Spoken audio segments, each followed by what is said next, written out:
जेब कुतरा। पुराने दौर के जेब कुतरे कितने ईमानदार होते थे। बस से उतरकर जेब में हाथ डाला। मैं चौंक पड़ा। जेब कट चुकी थी।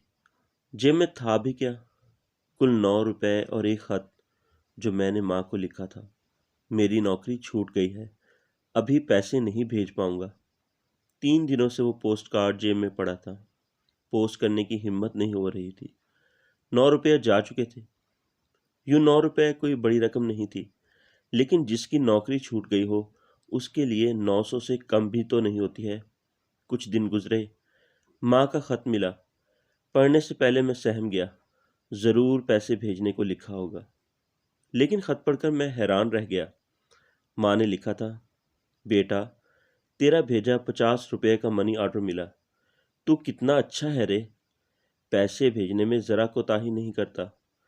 मैं काफ़ी दिनों तक इस उधेड़ बुन में रहा कि आखिर माँ को पैसे किसने भेजे।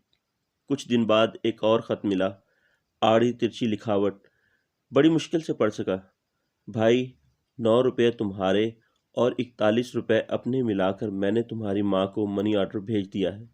फिक्र ना करना, माँ तो सबकी एक जैसी होती है ना, वो क्यों भूखी रहे। तुम्हारा जेब कुतरा।